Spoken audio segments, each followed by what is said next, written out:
Voilà la vraie musique. Dans un espace public, on ne peut pas trouver mieux que cela pour commencer la journée.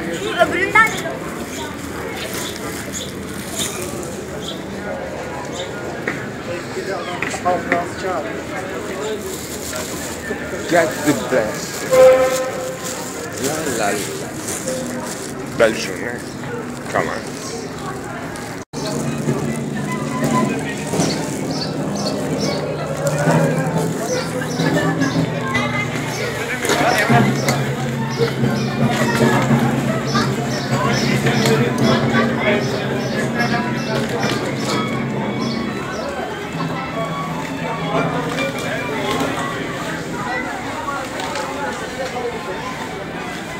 C'est le conservatoire de musique de Cadégueule. Dans chaque chambre, il y a une autre exécution. Voilà une autre chambre.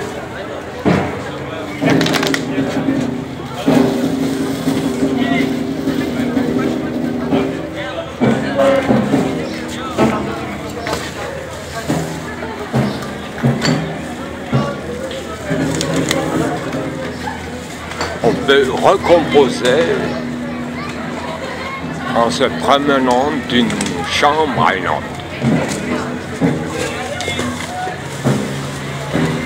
Voilà, c'est la musique expérimentale.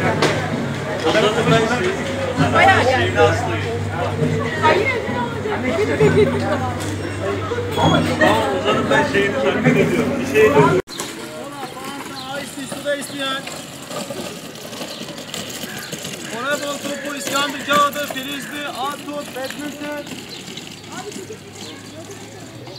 15 lira. Filizliler 10 lira. Armut var burada 60 lira. 15 lira.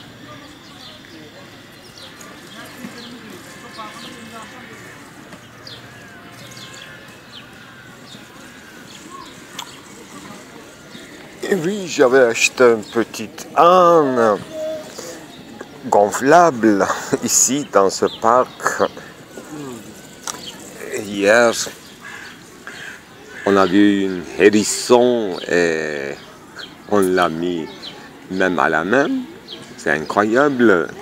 C'était très docile. Il avait un peu peur, mais c'était une fantastique sensation de toucher un hérisson sans danger. On croit qu'il est dangereux, mais non. Il se plie, il se replie facilement, très docile. Et bien quand on laisse en liberté, il est un peu, il se fixe un moment, il veut être vraiment sûr qu'il peut bouger, il veut être vraiment sûr qu'il est en toute liberté. Là, il continue à son chemin. On a mis les épluchons de bananes. Je crois qu'il l'a apporté à ses bébés. Voilà. Et l'autre jour, on a vu des chevaux, même en sculpture, je dirais maritime, parce qu'il s'agissait d'un bassin à l'eau sur lequel il y avait 4 chevaux. Non pas de l'enfer, mais à l'entrée de paradis.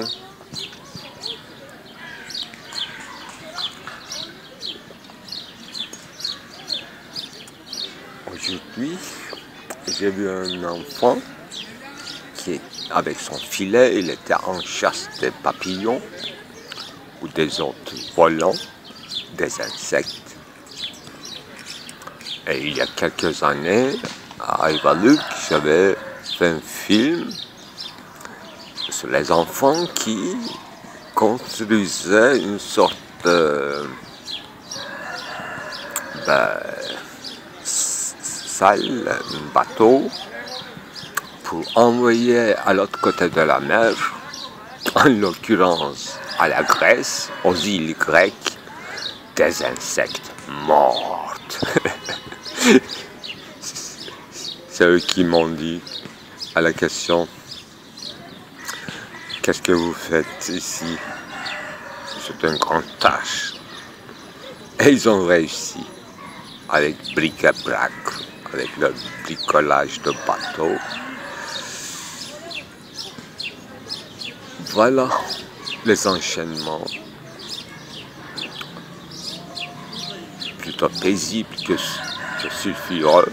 Mettons un coq qui chante, et bien il y aura des autres apparitions bestiaires, j'espère. Je ne compte même pas les moineaux qui ne s'arrêtent pas.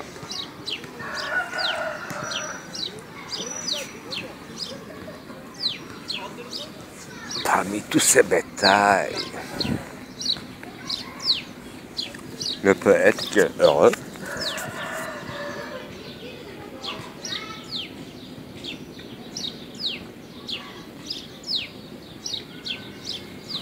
Voilà, l'âne gonflable, c'est toujours gardé dans ma salle à coucher, dans la chambre à coucher. Et les autres bric-à-brac ont pris toujours leur place, soit dans le salon, soit dans le balcon, les pierres précieuses, les branches d'arbres tordues, tout le revenu d'hiver. Maintenant, je le récolte et je l'expose chez moi autant que chez vous sur les écrans. Aussi, les préliminaires d'un résultat aussi certain que possible.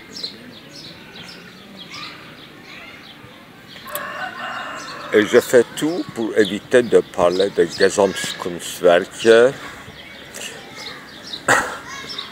à l'occasion du film de Silberberg, Hitler, un film d'Allemagne, et considérer l'œuvre d'art immatériel comme réalisé.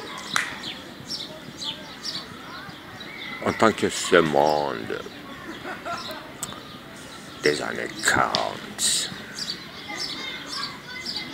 l'Allemagne détruit comme œuvre d'art l'aboutissement des visions du monde qui nécessite un aller-retour, épuisement des antagonismes, des partis en concurrence au modèle bolchevique,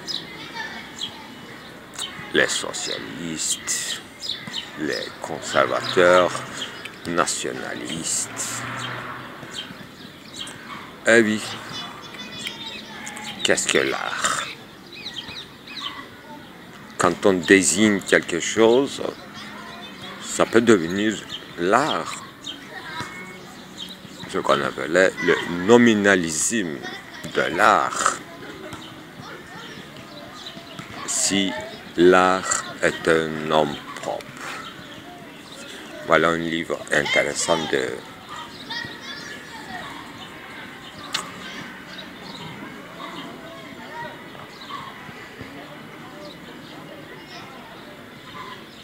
qui parlait de, bien sûr, à l'exemple de Marcel Duchamp, qui ne faisait que rien pour se contenter des ready-made et en les déclarant, en les nommant, en les baptisant comme d'œuvres d'art, en les signant, en les contresignant, en changeant leur substance. C'est ça la force mentale qui est capable de transsubstantialisé par un acte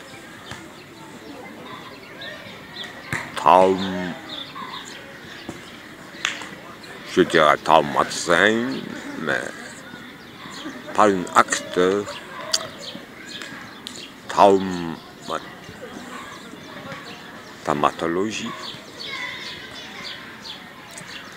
thaumaturgue, le sorcier qui est l'artiste, qui n'est pas dans la conscience de ses forces transformatrices,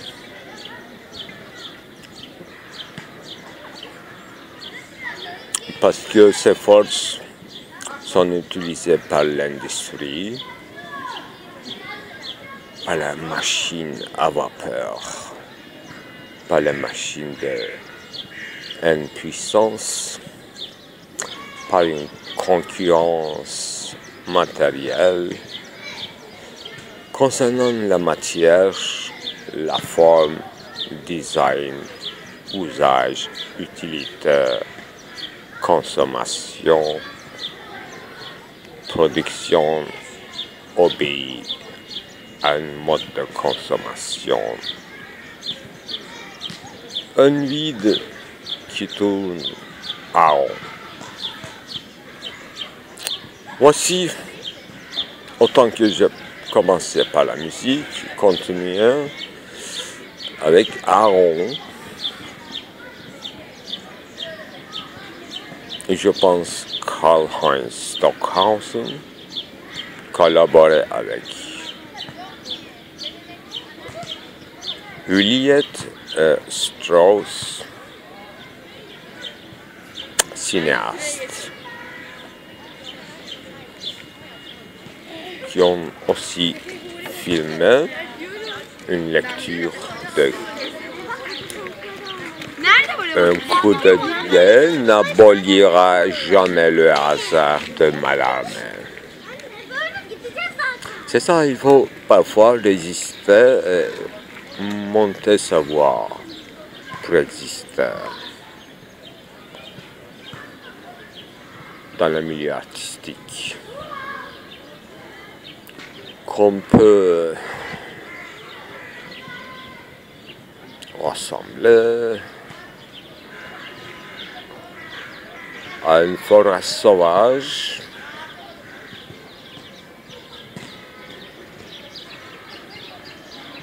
qui est au bout de souffle, qui peut disparaître à tout instant. Avec un petit changement climatique ou paradigmatique, toutes les forêts d'Amazon peuvent être détruites dans une petite laps de temps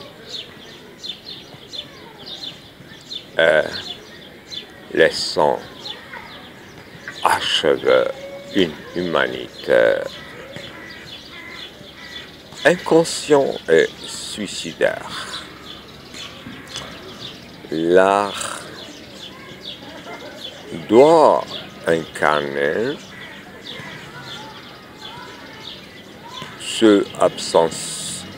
l'absence de laquelle nous vivons comme des morts vivants.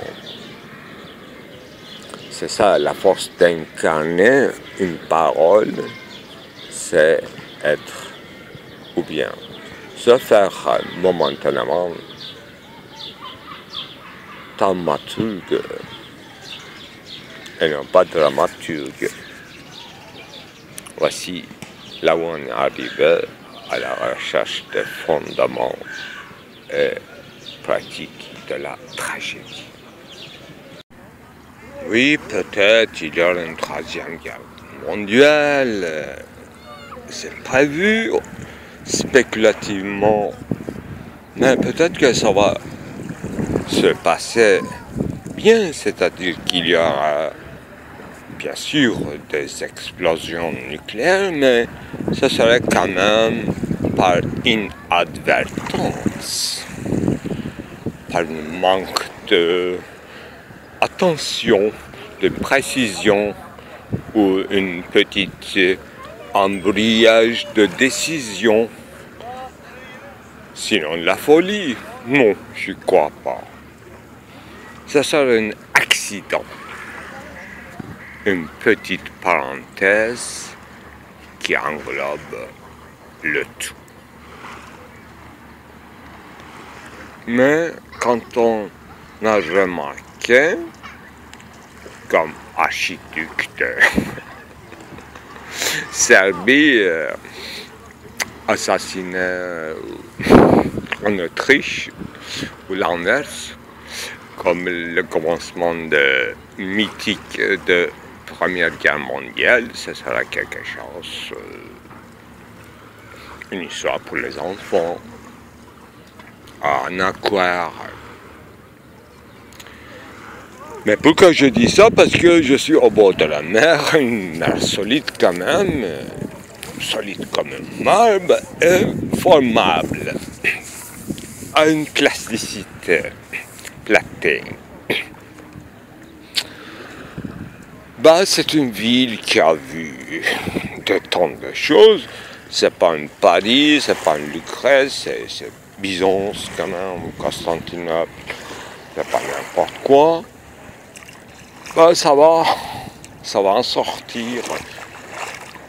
On a une petite priorité de réunir, malgré bon gré, deux continents. Mais on a inventé une deuxième, n'est-ce pas, Suez, canal de Suez, j'estime beaucoup. Et il y avait une autre, oui, Gibraltar, qui réunissait quand même deux mers. Il y a Bering, il y en a des autres. Je crois que les endroits les plus dangereux, c'est avant l'aviation, c'était ça. Maintenant, c'est un peu neutralisé. C'est tant mieux pour que ça devienne un désert paisible, émergé des eaux par un troisième millénaire, un paix total, une ville oubliée. La Pax ontologique, non pas intérieure. On compose, on négocie, on désubstantifie l'ennemi et l'ami en courtois, comme au XVIIIe siècle, Richelieu, diplomate, l'art du politique, mimétique, courtoisie, libertinage, nihilisme de troisième genre.